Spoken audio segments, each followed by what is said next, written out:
The story starts with Poison Ivy meeting Harley at the train station. Harley is planning to break Mason, her new boyfriend, out of jail. They have dinner and Ivy warns Harley to avoid the Joker when she gets into the prison. Harley agrees and promises her not to. What could go wrong? Harley disguises as a therapist, and of course, it doesn't take long for her to get noticed. The guards plan to block the air vents in her new office and then choke her off with anesthetic gas. Unfortunately for them, she was armed with mutagenic gas. In her new office, she swallows an antidote, takes off her disguise, and puts on her costume. When leaving the office, she's accosted by guards in gas masks, but is able to lay into a few, knock a gas mask off, and release the mutagenic gas in her possession, which mutates the guard with the broken mask. She slips away while she fights the remaining guards, then releases more of the gas in the prison cafeteria. In the confusion, she's able to steal a keycard and heads off to find Mason.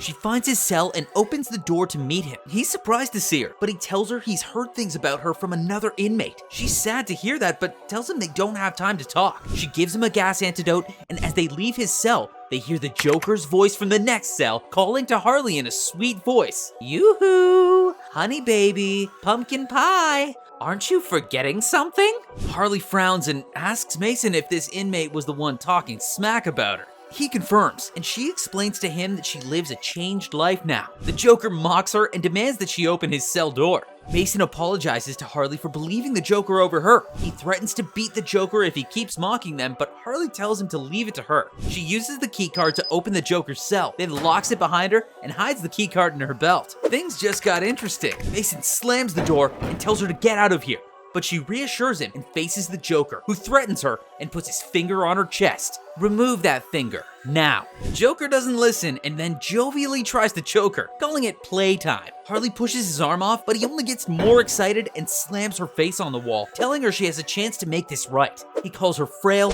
but she headbutts him. He recoils and decks her. She goes low and sweeps him off his feet with a leg, putting him in a lock with his arm behind his back and his face on the floor, straddling him. He breaks free and punches her, telling her he's tired of her. Yeah, the feeling is more than mutual. The Joker drags her hair from behind and tells her that her feelings don't matter. He then tells her to give in to him and forcefully kisses her. She seemingly gives in for a moment, but before he knows what's happening, she bites his bottom lip and tears it off his face with her teeth. You're never gonna mess with me or my mind again, you hear me? You disgust me. Still laughing, he suggestively responds that he knows. She tells him to go to hell, walking out of the cell while he sits, apparently defeated, on the floor.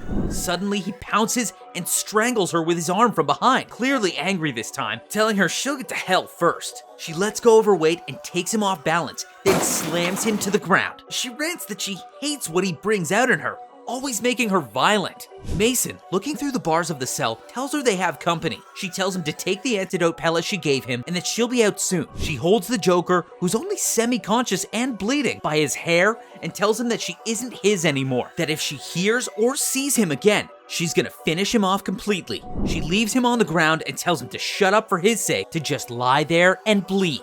When she comes out, Mason is facing off against a guard. Harley punches the guard so hard his mask cracks and he falls to the ground unconscious. She tells Mason she has had enough of the place, and as they leave, the Joker comes out of his cell weakly, taunting her that she still loves him and can't live without him. In anger, she picks up a handgun from the fallen guard and points it at the Joker, willing to shoot him. She doesn't though. She lowers the gun and says, I finally get why Batman never just killed you all these years. It would give you exactly what you want. The Joker just laughs at that, while she and Mason walk away. They escape through a sewage pipe and Ivy meets them in Batman's stolen Batboat. Batman soon catches up to them and offers to put Mason into witness protection. This would mean Mason and Harley would be understandably separated, and so they share a last kiss.